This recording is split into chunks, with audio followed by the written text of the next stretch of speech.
Hello and welcome to my video today. Many of my longtime subscribers probably don't know this, but I'm a big video game fanatic and I bought my first PlayStation back 30 years ago, which means I'm pretty old. But in any case, I have the current PlayStation 5 and PlayStation 5 Pro. And last month I did a video on Devyn Johnston's box plates where I unboxed and installed those on my PlayStations. That video was very well received and made me think about some things I could do to make the box plates even better. So in this video, I'm going to be showing you how to remove the box plates if you need to clean the inside of the PlayStation. I'm going to show you 5 different things that I've done as far as making it better. That includes installing fan filters, wrapping the middle section of the console, inserting an external hard drive or SSD enclosure inside the box plates, adding taller feet to improve ventilation, and finally, I'm going to show you some of the logo options I've been working on. So let's get started. So let's remove the top box plate. This is the front of the PlayStation 5 Pro and this is the rear. What you're going to do is you're going to pull up along the front and then it will lift up and then we'll slide it off. So let's try it out.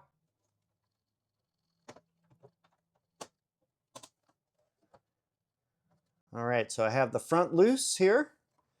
And now let's get the rear off. Pull up on it and it should detach. There we go. And now let's flip it over. So now we're looking at the bottom of the PlayStation 5 Pro. We have the front here and the rear here. We're going to be loosening the clips along the front and pulling it up and off. So I'm going to start on this side here, pulling up on it.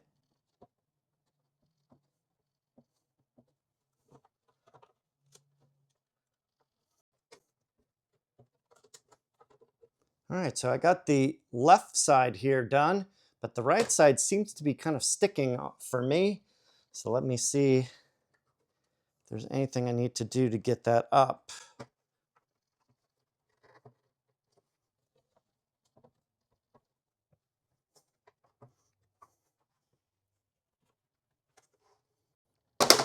Oh, there we go. For some reason, this clip on the lower right was being difficult, but that's it. Here's what it looks like underneath. So let's put that aside. One of the big questions I had about the box plates in the previous video is the ventilation. Now, with the box plates installed, there are ventilation holes around the edges and also over the fan area. But also, since the box plates don't completely seal the outer sections here, there's a gap between the plates. Air can come in those areas as well as dust. So there's really no way to make this totally dust-proof by adding anything to the actual box plates itself. You could put some filters along here on here, but then you'd have the issues of these other areas here where airflow and dust could enter. So I didn't think it made sense to add filters to the actual box plates. And since the air is flowing into the fan from both sides, the bottom and the top, I figured fan filters are the best bet. If you are worried about filters blocking airflow, I totally understand that. And if that's the case, I would not use the fan filters and just remove the fan itself and do a deep clean on that, say once every year or so. But if you don't have a problem with the filters, let's add those on right now. So I ordered some from Amazon. They are basically filters with a rubbery type of outer section here. And there is some double-sided tape on this. And what I'm going to do is I'll show you just a rough fit of where it goes. Basically, in this area right here, it covers the entire fan intake. So when we place this on, make sure this gap here, any of these gaps where the tape is, matches where the wiring is. Since we don't want the tape on the wire, it'll make a better seal like this.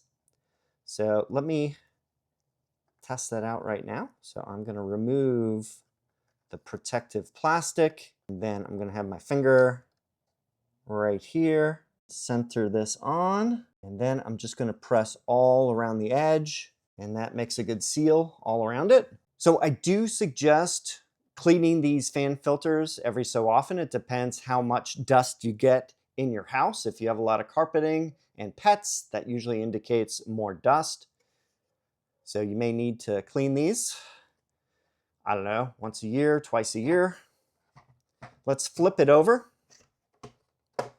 And we have the other fan intake side here, and I'm going to do the same thing.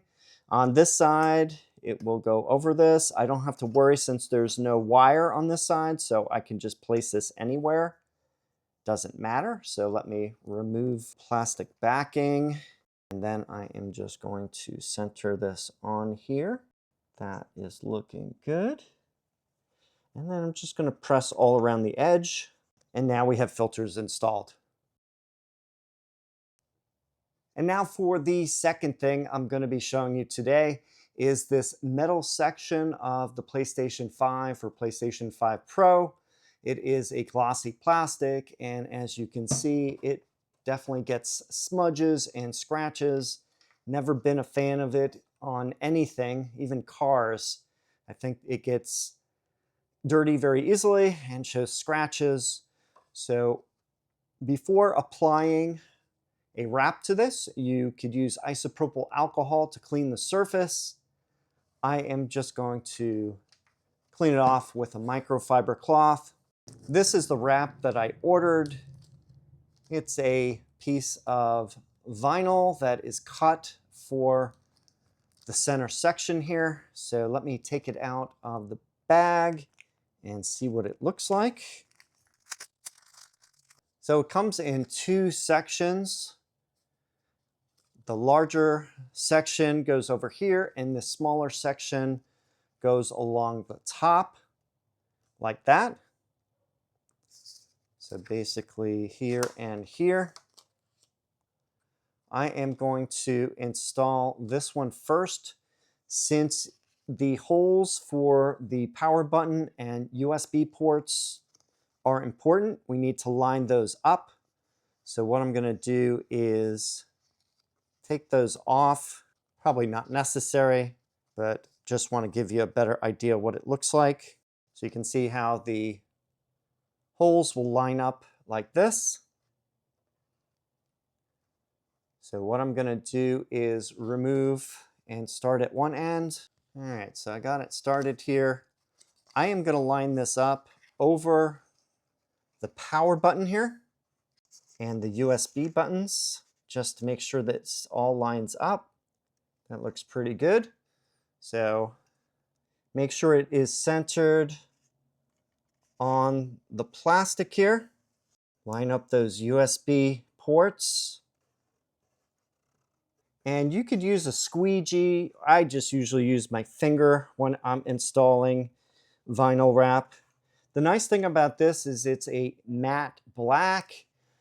I've seen these offered in a bunch of different colors, so if you want to give a little pizzazz to your PlayStation instead of the regular black, white, or gray, you could do an insert middle color here to give it a little bit extra look to it.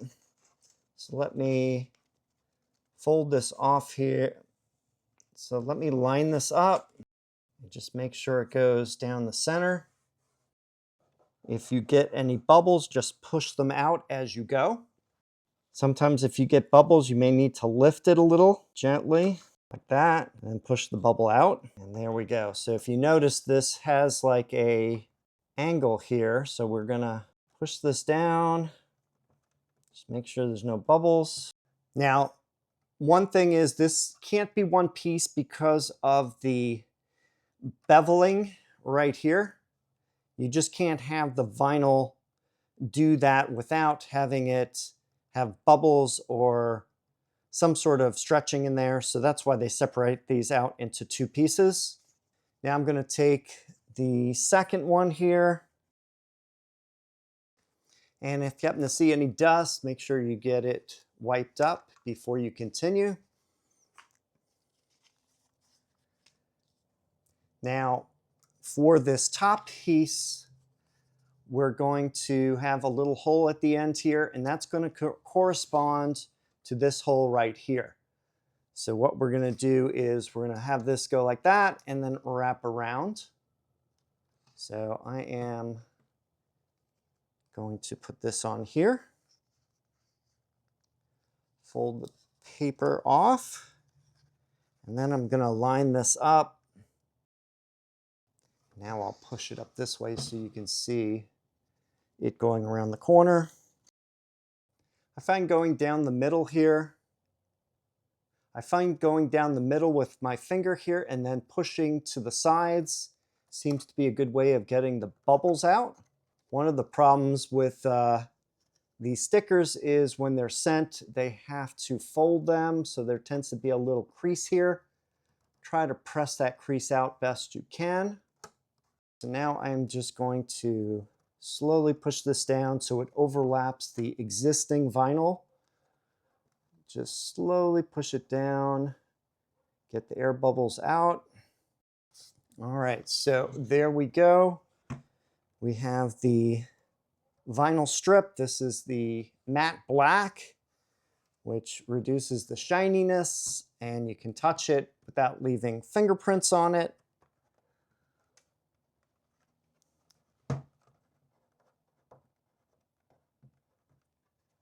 This one crease here is hard to come out. One thing you could use to get the creases out is a hair dryer or a heat gun. Just lightly hit those areas and you can get out any creases.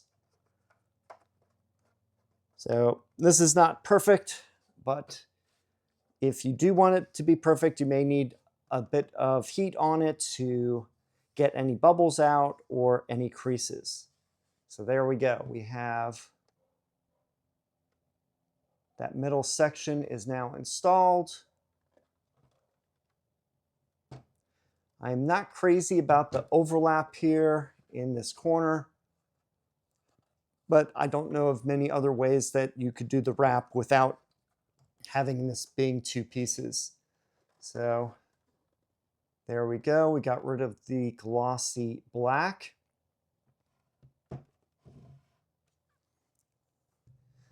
So if you happen to have a hard drive or SSD enclosure that attaches to the USB port on the PlayStation 5, PlayStation 5 Pro, I'm going to try to put it inside of the box plate to slim down and not to have any extra stuff. It just, I think, looks better if it's included.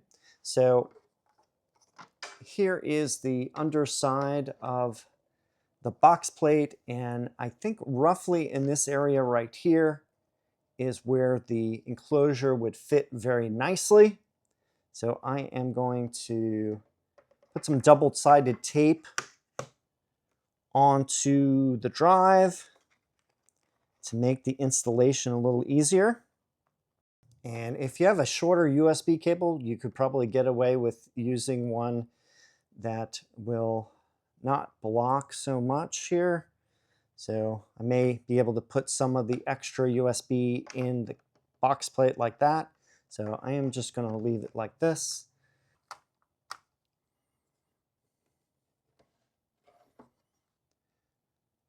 So let's put this back on. Of course, this is the front and this is the rear. So we're going to slide the rear on first in those slots. And then I am going to press down on the front, lock them in.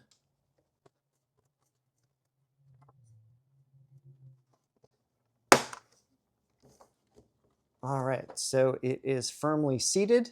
You can see the enclosure in here. I just removed the cable since I'm going to try to route the wiring inside of the box plate. So if I do that, I'm just going to try to get it to fit in there. That's about as good as I can do for right now. If you want, you could get a shorter USB cable so that you would have less hanging out and just make it a tidier look. But otherwise, I think this works well enough so that you can hide your external hard drive or SSD enclosure inside of the box plate. I think it gives a cleaner look. So now I can reinstall the top plate, and as I did before in the previous video, this is the back of the PlayStation, this is the front. So we're going to line this up so that the tabs fit into the rear like that.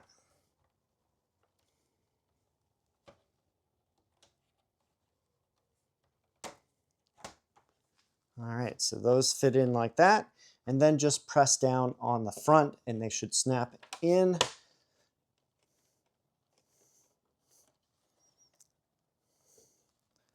All right, so there we go. We have our modifications for the fan filters. We have the front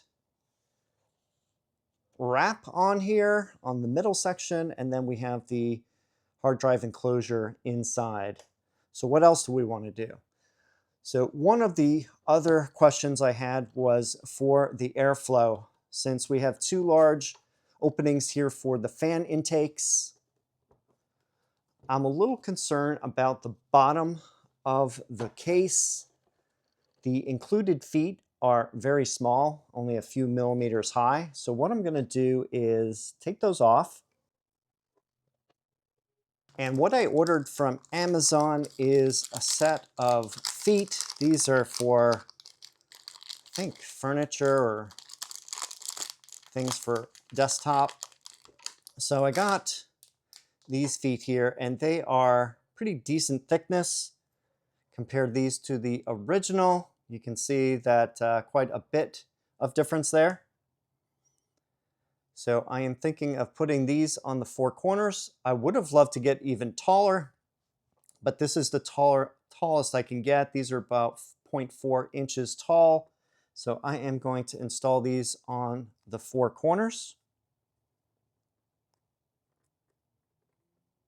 And I think this will allow more air access for the bottom fan intake.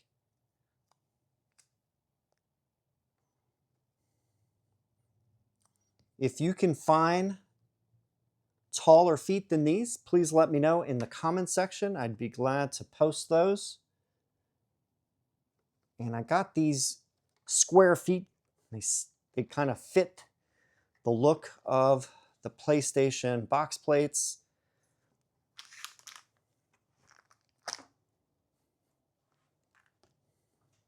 And I think this will improve the airflow from under the case. If you want, you can make it a little taller by putting the original feet underneath. Why not? Let me do that. Less waste.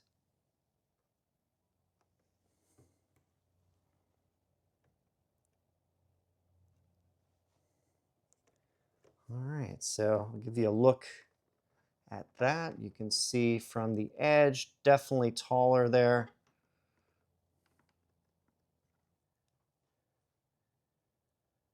The last thing I had questions about was the logo itself. The box plates came with their own logo with a magnet. So if you want to install that, just put the magnet underneath and then you could just position the logo anywhere you want.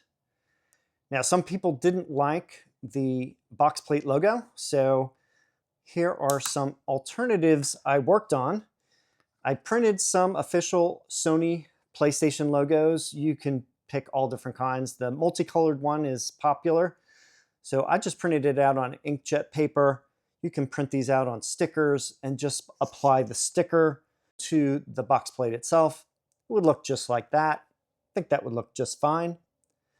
Another option that I was working on was to use the actual box plate logo with the magnet and then attach that PlayStation logo to it. The only problem is I had to make the logo fairly big so that it would cover the existing magnet. So I think it looks a little too big.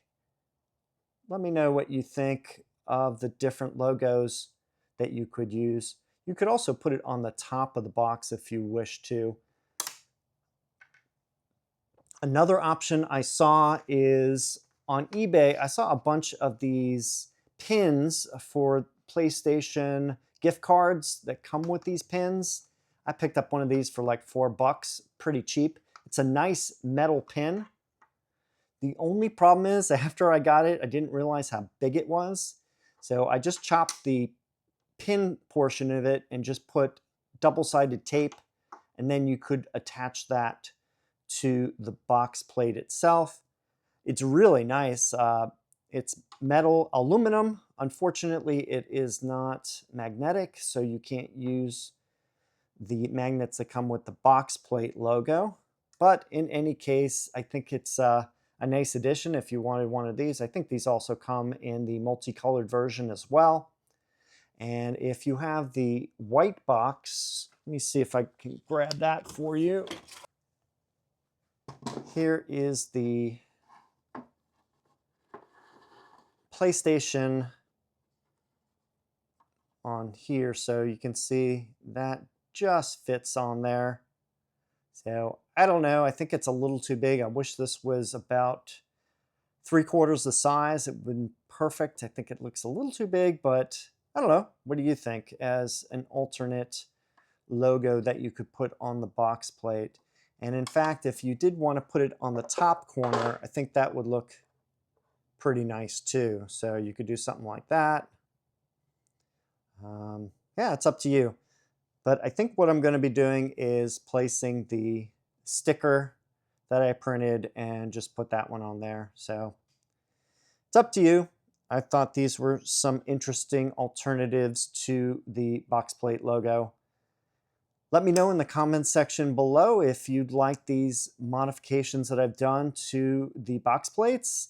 Which one do you like the best? And I know I can't help the look of the box plates. I think they're kind of polarizing from what I've noticed in the comments section. Quite a few people do not like the look of them. They think it looks like an Xbox. I kind of understand, but I'm kind of digging. I've had this now installed for the month on my PlayStation Pro, and I think it looks great. I think I'm going to keep it on. It looks really nice. And these modifications should make it even better. Oh, and before I forget, if you have the PlayStation OG version or the Slim, it uses these pins that can break. And I did have a problem when I removed the bottom case and top case from my OG where it broke the pins, as you can see right here. So if you do have some of these blocks with the pins broken, if they arrived that way, or if you had a problem with installing and broke some, contact the Devyn PC website customer service. They'll send replacement blocks for you that you can put back on the box plate. So just want to let you know that, that I have been impressed with their customer service. They sent them to me within a week of requesting the replacements. For all the items I used in the video today, please see the video description for links. I think that should do it for now. If you have any questions or comments, please leave them down below. Thanks for watching, and I'll see you in the next video.